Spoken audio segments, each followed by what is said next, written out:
Community Education Building, the CEB.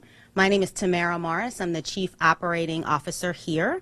I'm also joined by the CEO, Linda Jennings. The CFO, David Blauman, is here as well. And we have a host of team members that make up the CEB family that are also joining us today.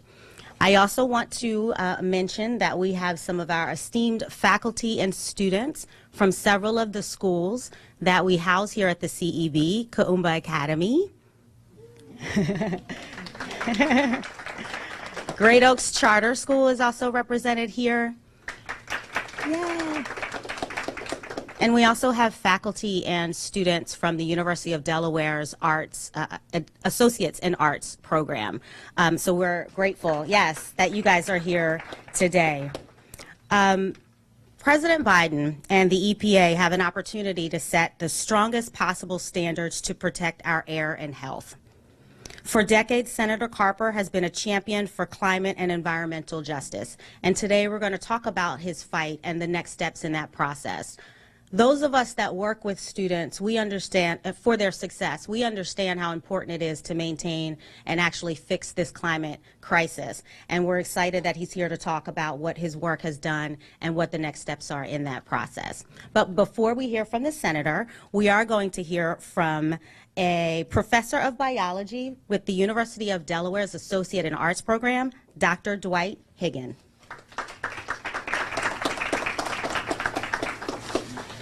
Thank you very much, Tamara, and also happy Mother's Day to all of our mothers here. Just want to kind of set that tone.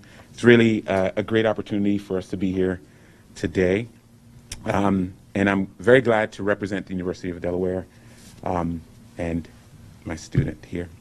So according to the Delaware Department of Natural Resources and Environment, that over 90% of Delaware's ozone pollution originates from other states. And this is traveling sometimes as far as the Midwest. Toxic air pollutants originating from power plants, industrial facilities, they impact our regional air quality very much. They impact it significantly. One of the major components of this air pollutant is ozone, which is a very key ingredient in smog, and it presents a very serious public health concern. What does it do? It damages the lung tissue, it aggravates respiratory conditions, makes individuals more susceptible to respiratory infections, and most importantly, children are most vulnerable. As a resident of Wilmington and a father of an asthmatic child, I agree with the senator in that we should urge the Biden administration to set the strongest standards possible to advance environmental justice in our communities, and to strengthen these rules that reduce the pollution that crosses state lines and harm downwind communities. Amongst those most impacted include communities of color, disproportionately living near highways and industry, and also vulnerable groups, including pregnant women, obese individuals, individuals with allergies or respiratory problems. They face an even greater risk. And so collectively, again, I want to repeat that since pollution avoidance is not a practical solution, I really do urge the Biden administration to set the strongest standards possible for strengthening these rules and reduce the pollution that crosses state lines and harms downwind communities, which I am a part of. Thank you very much.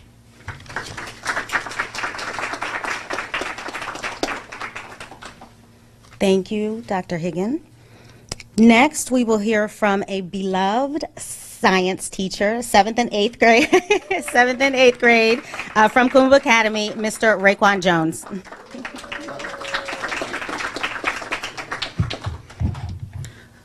Thank you, Ms. Morris. Good day, ladies, gentlemen, and my young kings and queens.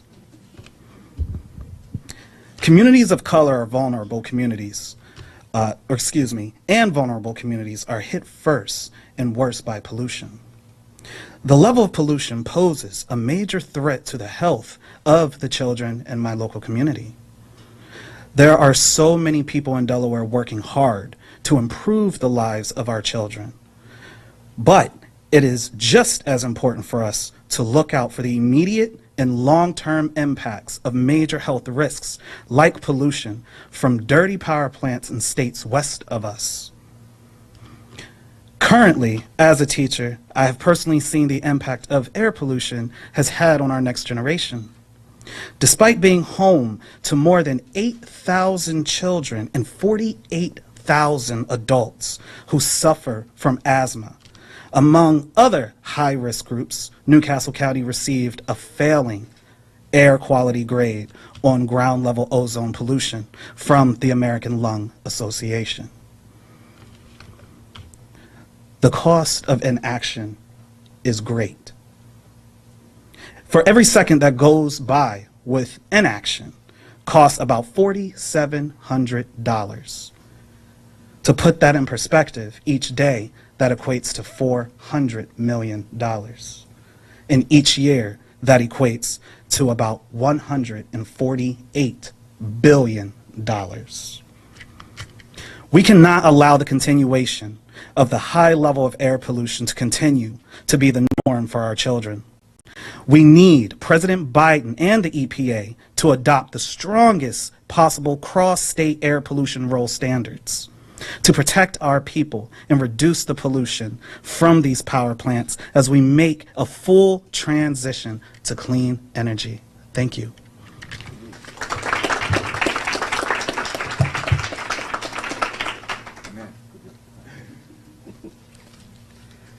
Thank you, Mr. Jones. So we are extremely happy to have Senator Carper here because, as we've mentioned, and the statistics are astounding, but if we are all fighting for a successful and healthy future for our young people, it cannot stop in the classroom. It can't stop with the wraparound services for our families. It also has to include protecting our environment and making sure they have clean air to breathe. So, without further ado, we are going to now hear from Delaware's senior U.S. Senator, Tom Carper.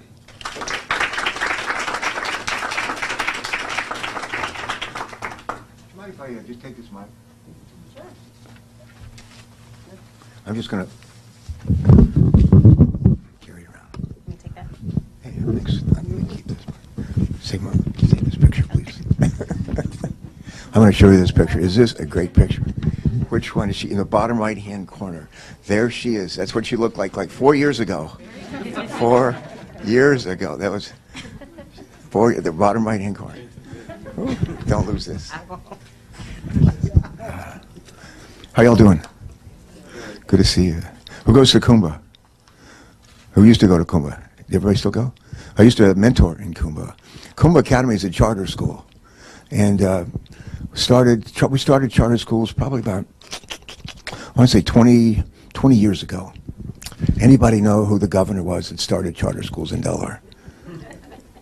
Oh, here's a man who knows. That was me. It was me.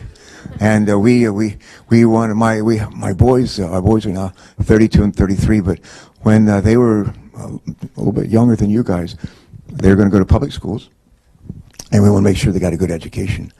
And we heard about some other states where they had charter schools. They'd start these charter schools, public schools. But the nice thing about charter schools, they experimented to find really what worked best to help students succeed, to learn, be able to go on and do great things with their lives. And we started charter schools in Delaware. And I used to mentor at a young boy at Kuumba and his twin sister. And so it's a special privilege just to be here with all of you. Anybody here was any of you ever in the fourth grade? Ever in the fourth? If you were ever in the fourth grade, raise your hand. All right. And when you're in the fourth grade in Delaware, you study the Constitution. And it's a little quiz. In the Constitution, it says that there are 3 branches of government. Constitution says 3 branches of government. One of them is called the legislative branch. We create the laws, the rules for the country. A second branch is called the executive branch, to execute, to carry out the laws that the legislative branch passes and creates the rules, if you will. And there's a third branch. So you've got a legislative branch, you've got the executive branch, and there is the third branch. I can't remember what it is. Can you help me? The judicial branch? Judicial branch. Anybody have an idea? What is a judicial branch? Is there anything with judge? No, go ahead. The judges in the Supreme Court, and like the people who just set laws and justice. And They have their responsibility is to make sure that we live by the laws that have been passed by the Congress, if you will, signed by the president. That's the idea. And to decide if people or businesses are not keeping the law, then they have to pay a penalty for that. So the idea is to keep people in line, keep companies in line. I'm looking for a map of the state of Pennsylvania, and this is actually pretty close to it. It's actually pretty close to it. I don't think I can move this. I can't move that. Okay. All right. Will it move? That'd be great if it would. Thank you. No, I think I want it over here. No, I'm kidding. No, I'm kidding. All right. This is Pennsylvania. Now, Maryland is right down here somewhere. Where would Delaware be? Anybody know where would Delaware be? I'll give you I'm standing close to it. Where would it be? Yes, ma'am. Right here. This is like right down here. This is Delaware. When William Penn came to America about, almost 350 years ago, he brought with him a deed like for land. It said part of this colony. It's, we weren't in the United States. We were not. Didn't have the United States. But he said we were going to create a couple of colonies. One of them was called Pennsylvania, and the other was called the Lower Three Counties. That was us. We didn't even have a name. They just called us the Lower Three Counties, and we had to be kind of like second fiddle to Pennsylvania for a while, and finally, when we declared our independence as a nation from Great Britain, does anybody remember what date of the year? Yeah, please. When we declared our independence? July 4th, 1776. Boy, you're smart. Are you in high school? All right, pretty soon. All right, 4th of July, 1776. But something else happened a little bit before then. And on, I think it was June 15th, 1776, about 3 weeks before we declared our independence, all the 13 colonies declared our independence, the Little Delaware, the lower three counties gave Pennsylvania their independence. How about that? And we separated from Pennsylvania on June 15th, 1776, 3 weeks before we declared our independence from Great Britain. And we said we declared our independence 3 weeks before July 4th. We said, by the way, we're clear and free from Great Britain. So Delaware, we started early on. Now, eventually we become the United States of America. And we adopt a constitution that spells out the laws, the rules, the way you're supposed to act and behave in this country. And turns out,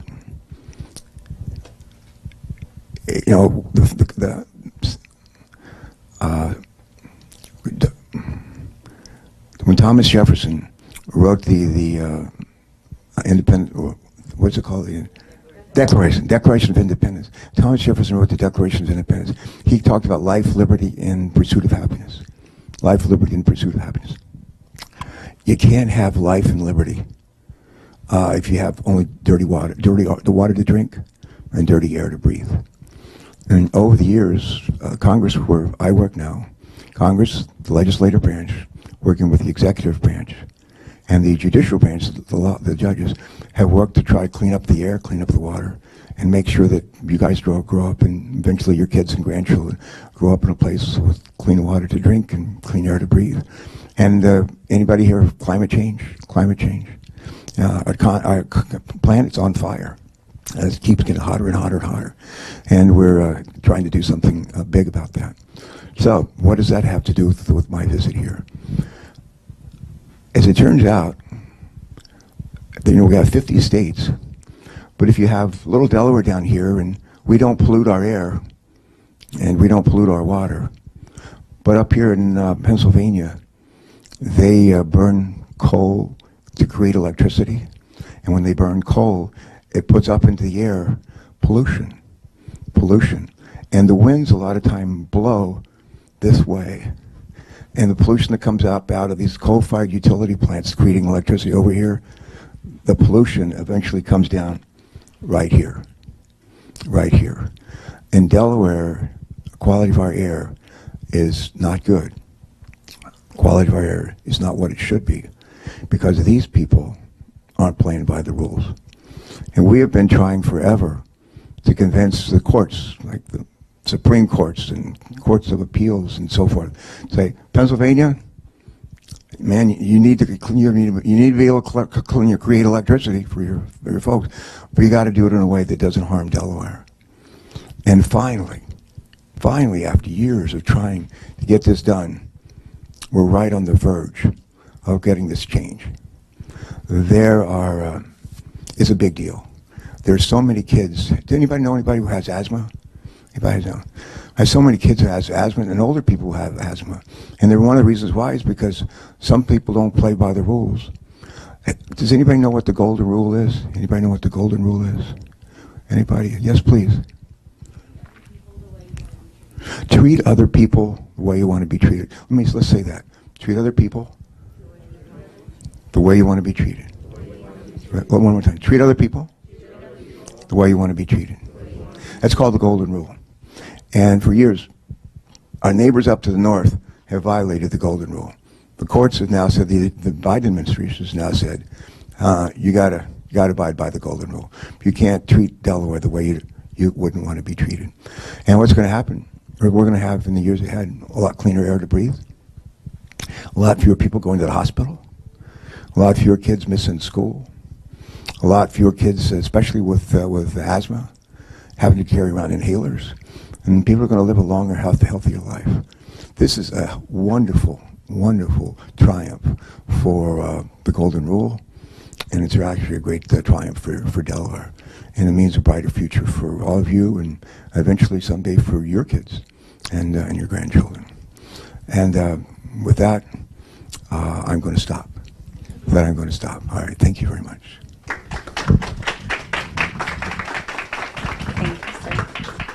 Are there questions for Senator or the other panelists?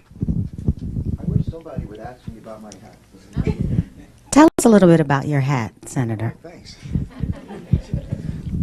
Thanks a lot.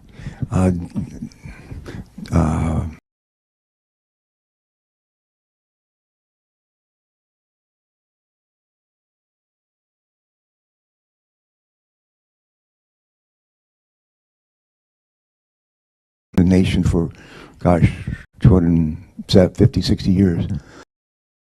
Every state has had a ship, submarine, or aircraft carrier named after it. The state of Delaware over the years has had six ships, Navy ships, named after Delaware. The first one was in our War of Independence in 1776. And but for 100 years, the last 100 years, there was no ship, submarine, or aircraft carrier named after the state of Delaware. And I called the Secretary of the Navy, an old friend who's in charge of the whole Navy, U.S. Navy, around the world. And I called him and I said, Mr. Secretary, it's been a long time since a ship was named after the state of Delaware. Do you think there's something we could do about it? And he said, Tom, let me think about it. And he called me back in 3 months, and he called and he said, we're going to be building 5, they call them Virginia class. Let me hear you say Virginia class, nuclear submarines. The most modern submarines in the world. And he said the first one off the production line will be the USS Delaware. And 4 weeks ago, I don't know if anybody here has ever been to the port of Wilmington, but 4 weeks ago, I think 4 weeks ago today, up the Delaware River comes the USS Delaware and goes right to the port of Wilmington, pulls in there, and we have a huge celebration with the President of the United States, Joe Biden, his wife, thousands of people, a lot of young people, to welcome the USS Delaware. And the Secretary of the Navy gave me this hat 7 years ago when I came to him with the idea of a USS Delaware, and he said, we're going to build it. And I just thought I'd share that with all of you today. Thank you.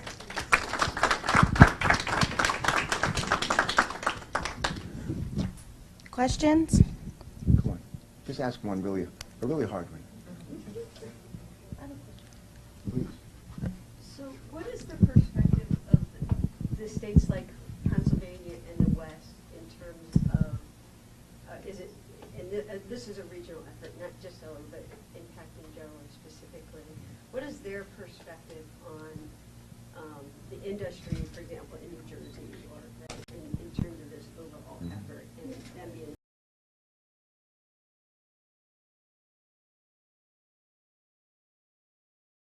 held accountable for their pollution? Yeah. Well, thank you very much. Everybody here knows somebody that works, somebody that goes to work. One of my jobs as governor was to try to make sure that everybody who needed a job had a job. And the sometimes it's important if you have a business or a company, and you're looking for a place to build a plant or some kind of facility or site, and it's important to get cheap electricity. They need a lot of electricity in what they do, so they're looking for a state that has cheap electricity. Unfortunately, sometimes to get cheap electricity, you put up a lot of pollution in the air. A lot of pollution in the air. And we have rules that say you can't do that. You can't do that. And we require businesses, plants, factories, or whatever, that put a lot of pollution into the air to actually have scrubbers. Let me hear say scrubbers. Scrubber, like scrubbing, cleaning. When we have scrubbers, they clean the air before it goes out of the smokestacks and goes out into the air. They clean it and make it clean. Get out, pull the pollution out. In Pennsylvania, you're not going to believe this, but they have these electricity plants where they burn coal to create electricity, and they create a lot of pollution. So they had to put in scientific methods to catch the pollution so it wouldn't escape into the air and blow down here on us. And you know what? They had this technology, pollution control equipment, right literally on their plants. They didn't turn it on. They would not turn it on. And as a result, when they burn coal to create electricity, cheap electricity for them, help attract jobs, unfortunately, when the smog and pollution went up into the air, where'd it go? Oh, Delaware. So that's when the courts step in, and the executive branch, the president, stepped in and said, you can't do that. You can't do that. Golden rule, treat other people the way you want to be treated. Yes, sir. Senator, first of all, thank you for joining us today. But I just would like to know, maybe everybody in the room, what can we do as lay people, as citizens, to support the initiative? What can we do to help us have cleaner air? Yeah, the key is we need people who serve in the courts as the judges to actually care about everybody, not just getting cheap electricity, in this case for Pennsylvania, but how about the people in Delaware and other places that are going to be harmed because of that? And the idea is to treat other people the way we want to be treated. So, but the way we select federal judges, the president, executive branch, that's one branch. Judicial judges, that's another branch. And the legislative branch, that's where I work, Congress. And the Constitution says the president to pick judges. President says, I think, tell me your name again, right here. President would say, Davina. Davina. And tell me your name. Colleen. Colleen says, he's the president. And he says, I think Davina would make a good judge. And we got all these people sitting over here. They're the Congress. The president says, I think Davina make a good judge. I submit her name to the Senate, and then the Senate votes yes or no. So the keys here are making sure you have a president who understands the golden rule, and we have an obligation to treat everybody fairly and equally, and that pollution is something that we need to deal with, and we need a Senate, where I serve with Senator Coons, Lisa Blunt Rochester in the House. We need legislators who actually believe in the golden rule, understand the importance of clean air, clean water, and are willing to make it stick. That's really the key. Thank you. Great question. Can I tell me what grade you guys are in? I'm in 7. 7? Okay, yeah.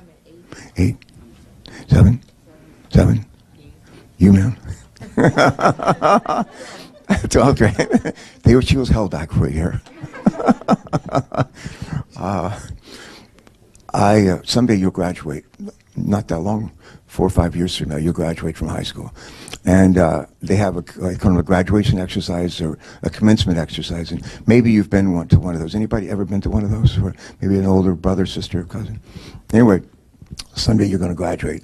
And they'll invite somebody like, I don't know, like Morris, or invite one of these gentlemen, or even me, to come and like give a speech before you get your diploma and graduate and go on to college or wherever you're going to go next.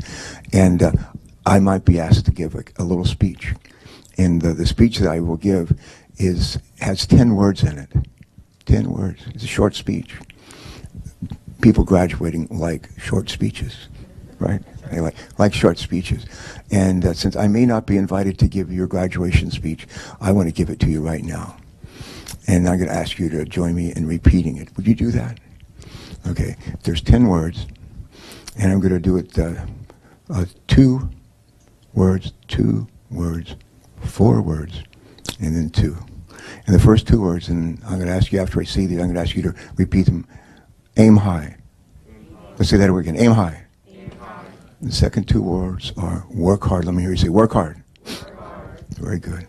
The next 4 words are embrace the golden rule. Embrace the golden rule.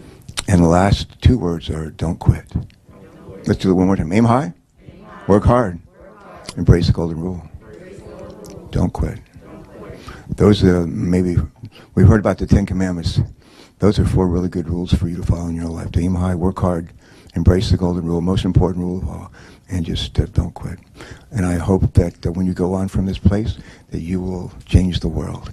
And those 4 rules might help you do that. Thank you for letting us come by today. God bless you. Thank you.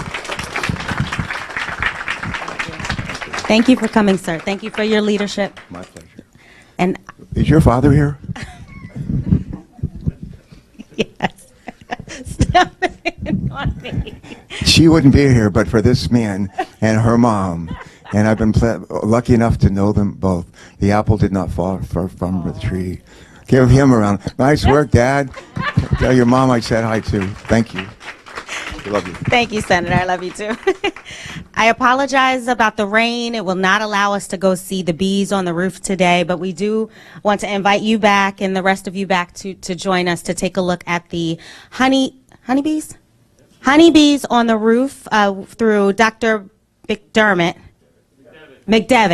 Yes, it's an amazing project through the University of Delaware's Associate in Arts program. Would love for you to come back, Senator, to take a look at it, check it out. Thank you guys very much for coming. We really appreciate your support. Have a good day.